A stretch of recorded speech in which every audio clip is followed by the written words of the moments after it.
What up, what up, what up? It's your boy Ray V. Let's get it. Sad boy. Sad boy quote of the day. F ain't for feels, it's for fantasies. So let's get into our deepest fantasies, baby. I'll give you a third for him, though. PJ Redacted claims Bill for CMC would be more like buying high.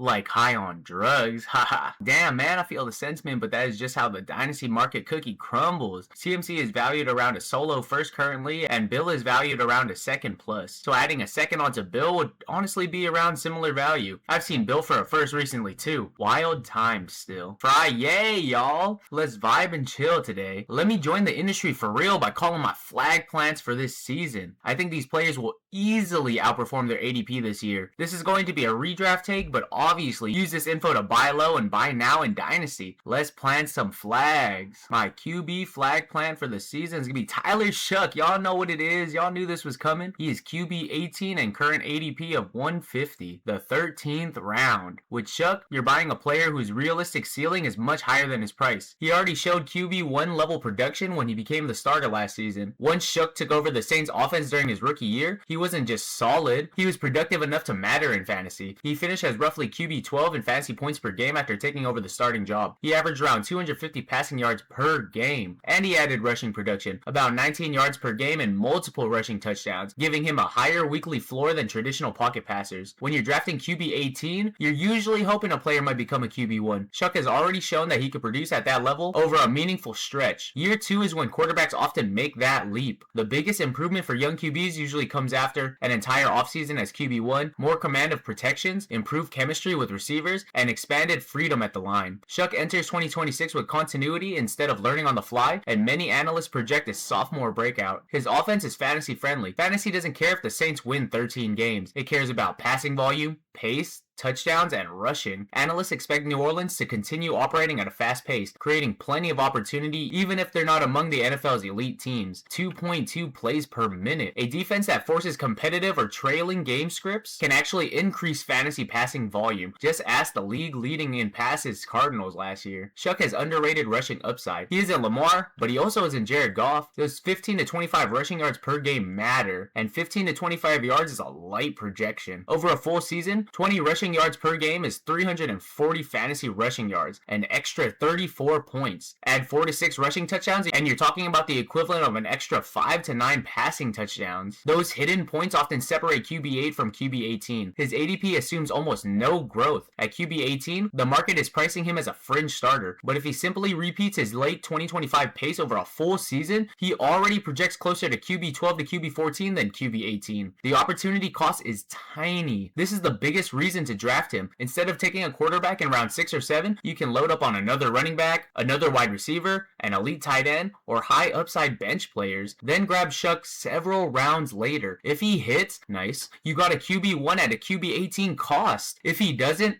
streaming quarterbacks in a 1 QB league is relatively painless. I think a reasonable outcome looks like 4,000 plus passing yards, 29 plus passing touchdowns, 400 rushing yards, and 4 to 6 rushing touchdowns. That profile would typically finish around QB8 to QB12, comfortably beating a QB18 draft price. For the sake of arguing, this case isn't airtight. Defensive now have a full offseason of film on him. If the Saints become extremely run heavy, passing volume could dip. He has only one partial season as an NFL starter, so there's still uncertainty. Even with those risks, the payoff relative to cost is attractive. You're paying for a low-end QB2, but getting a realistic path to low-end QB1 production, which is exactly the kind of asymmetrical value late-round quarterback drafters look for. My running back flag plan is going to be Travion Henderson. He is RB20, current ADP of 54, the 5th round. I think Henderson is one of the better bets to finish inside the top 12 at the running back position. The reason is simple. His ADP prices him in a committee back, while his ceiling is that of a future 3-down runner. Elite explosiveness is already there. Not many running backs can score from anywhere on the field. As a rookie, Henderson averaged over 5 yards per carry, rushed for more than 900 yards, scored 9 rushing touchdowns, and repeatedly showed game-breaking speed with multiple 50 50 plus yard touchdown runs. Big playability creates fantasy weeks that can win matchups even on just 15 touches. Year 2 is when talented backs often earn more work. Henderson enters 2026 with a full NFL offseason, experience in pass protection, a better understanding of the Patriots scheme, and established chemistry with the offense. The biggest question isn't talent, it's workload. If he improves in pass protection and consistency, there's a clear path to more snaps. Year 2 has a high chance to be his breakout opportunity. RB20 assumes he stays in a committee. That's the market's bet, but committees change quickly. Running back depth charts are among the most fluid in fantasy. Injuries happen, coaches reward efficiency, and explosive players force more touches. If Henderson simply grows from a complementary role into a 60 to 65% snap share, his fantasy outlook changes dramatically. His ceiling is much higher than his floor. Fantasy football is won by drafting players who can dramatically outperform their ADP. At running back 20, you're drafting him as a low-end RB2, high-end flex. His realistic ceiling is 1,300 plus scrimmage yards, 10 to 12 touchdowns, and 50 plus receptions. That's a profile capable of finishing as an RB1. His current price doesn't fully reflect his upside. He fits the bet on talent strategy. When choosing between similarly priced running backs, I usually ask which player could be worth 2 rounds more by October. Henderson checks that box. You aren't hoping he suddenly becomes explosive because he already is. You're betting on his role catching up with his talent. The cost is reasonable. An ADP around 54 means you're drafting him in the 5th round. You should have likely already secured an elite wide receiver, another strong running back or wide receiver, and perhaps a top QB or tight end in those first 4 rounds. At that point, you're looking for league-winning upside rather than safe but capped production. Henderson offers that profile. If things break his way, I could see 230 plus carries, 1,100 rushing yards, 50 plus receptions, 400 receiving yards, and a total of 10 to 12 touchdowns. That would put him on RB8 to RB12 range, well ahead of that RB20 draft cost. Let me argue myself because the path to a breakout isn't guaranteed. He still has to earn more work over the fumbling veteran in front of him in Ramondre Stevenson. Pass protection and vision were inconsistent as a rookie. If New England keeps a true committee all season, Henderson may settle in as an RB2 flex. Even with those concerns, Henderson is the type of profile fantasy managers should target in the middle rounds. A proven explosive runner entering year 2 whose ADP reflects uncertainty rather than a lack of talent. If he earns even a modest increase in volume, beating an RB20 price is well within reach. My wide receiver flag plant is going to be Emeka Egbuka, wide receiver 19 currently, and ADP of 51, 5th round. Egbuka is one of the better bets to finish as a top 12 fantasy wide receiver in my opinion. His rookie season shows flashes of elite production, and his ADP is being held down by a second half slump that has a clear explanation. His ceiling was already on display. People remember how Egbuka finished the season. They forgot how he started it. Before his hamstring injury, he was the wide receiver 3 in PPR from weeks 1 to 5. He scored 102.4 fantasy points in his first 5 games, putting him in extremely rare company among rookie wide receivers. That wasn't a lucky touchdown streak. He was winning underneath, intermediate, downfield, and in the red zone. The skill set translated immediately. The second half decline has context. After suffering a hamstring injury in week 6, Egbuka played through it, but his production fell dramatically.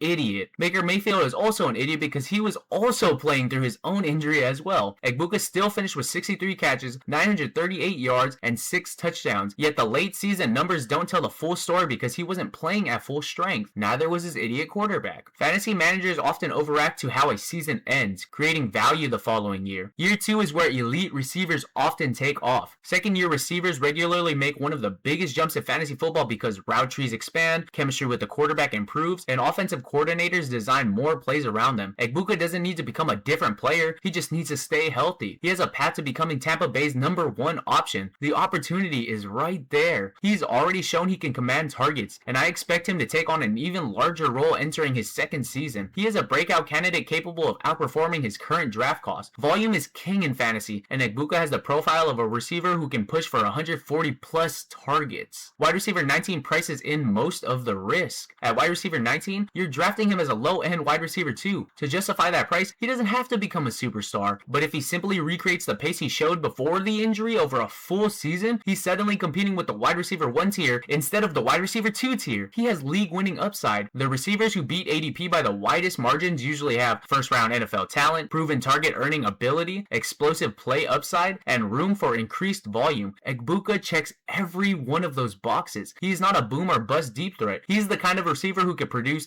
8 to 10 targets every week, efficient yardage, and steady touchdown opportunities. That's exactly the profile managers want. If he stays healthy, I could see 100 plus receptions receptions, 1,300 receiving yards, and 9 to 11 touchdowns. That would likely land him in the wide receiver 7 to wide receiver 11 range, comfortably beating a wide receiver 19 ADP. I love arguing, so there are still reasons not to project a breakout as a certainty. Tampa Bay has multiple capable pass catchers, so target competition remains. If the offense spreads the ball more than expected, his weekly ceiling could be capped, and soft tissue injuries can sometimes linger if they recur. Even with those risks, Egbuka is exactly the type of receiver I target in the 4th or 5th round. You're paying for a solid wide receiver 2, but there's a realistic path to wide receiver 1 production if he stays healthy and builds on the elite stretch he showed before the hamstring injury. My tight end, pause?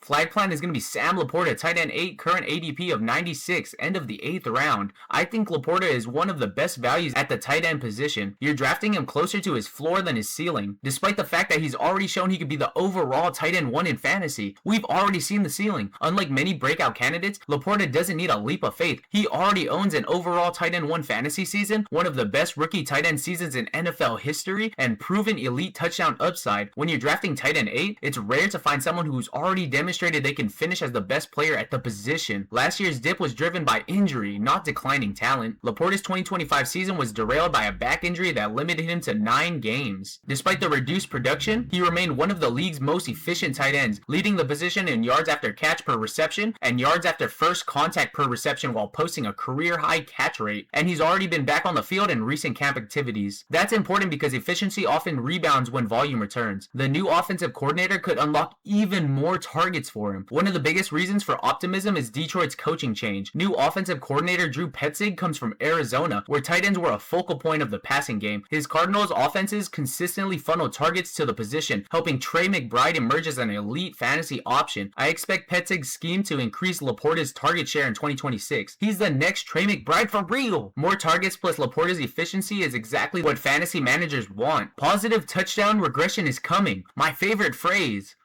The touchdown regression part.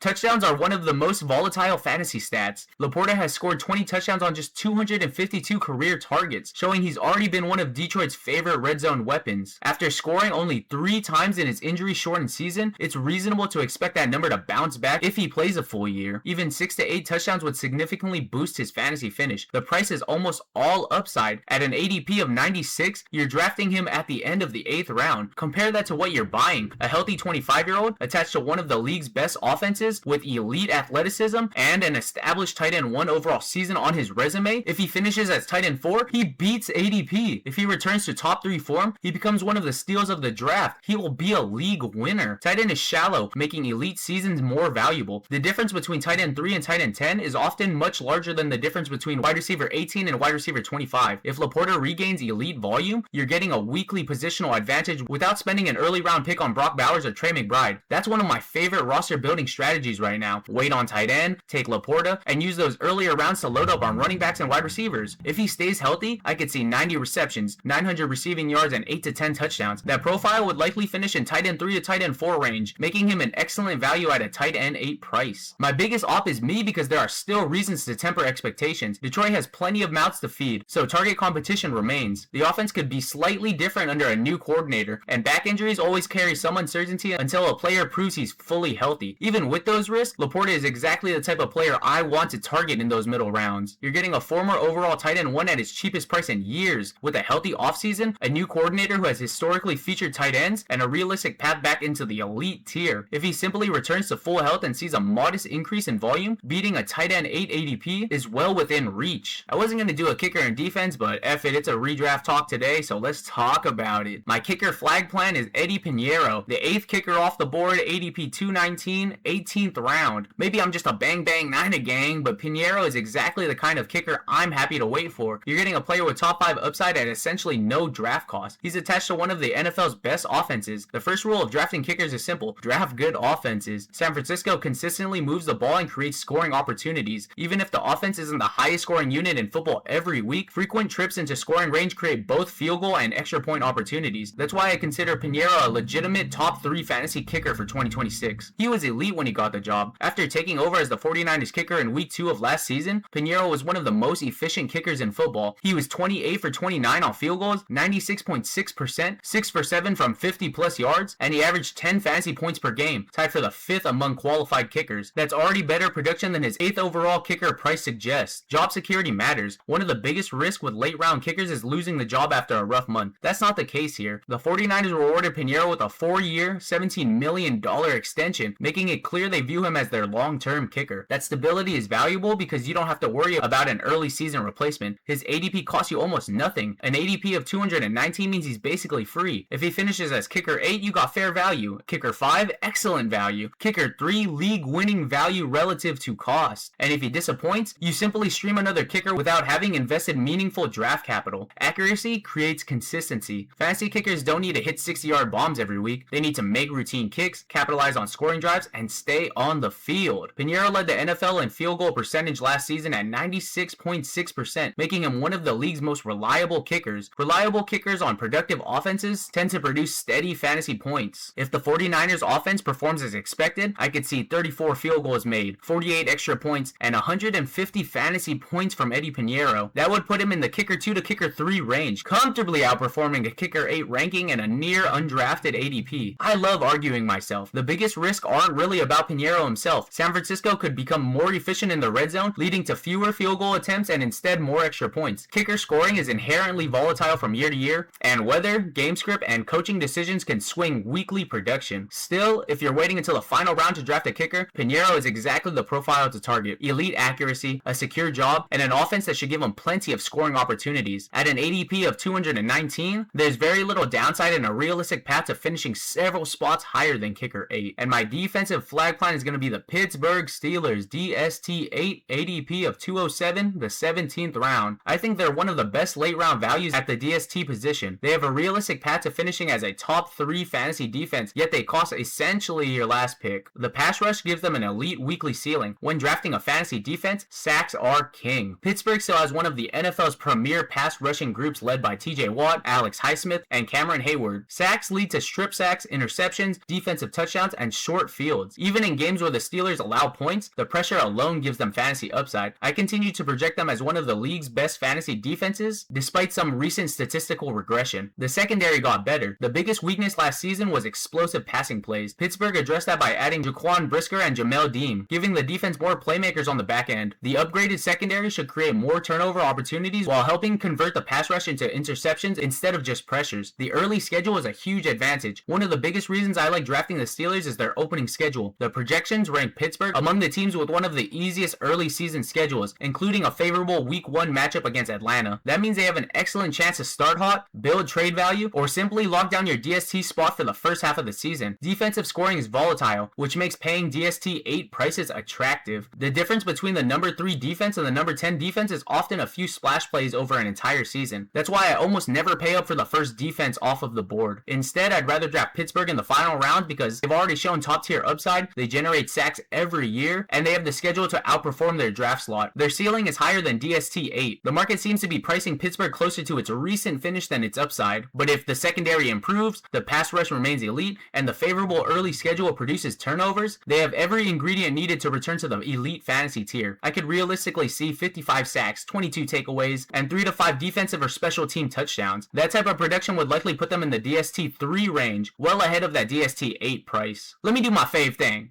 Argue. There are still a few reasons for caution. The AFC North has several capable offenses, making divisional games tougher. Defensive fantasy scoring is inherently volatile because touchdowns and turnovers fluctuate year to year. And if the secondary doesn't improve as expected, they'll remain more of a sack-dependent than turnover-dependent defense. Even with those risks, Pittsburgh fits exactly what I look for in a fantasy defense. An elite pass rush, offensive improvements in the secondary, a favorable early schedule, and a dirt-cheap ADP. At pick 207 overall, you're paying for a mid-range DST while getting a realistic shot as a top 3 finish. Hope y'all like the fun vibe of today's Friday video. What do you guys think? Let me know you're my guys for this season too. Plant your flag. And if you disagree with me, stay away. Duh. Do that in Dynasty today too with your daily dose of send that trade. Send it. Send it. That's it for today though. Don't forget to like, comment, and subscribe. And remember, rebuilds fade, dynasties reign. Call me a lover boy, simp. Libra. It's more than lovesick, I got a fever. Feelings overloading, not to be a diva. Standing 10 toes down, I'm not gonna leave you.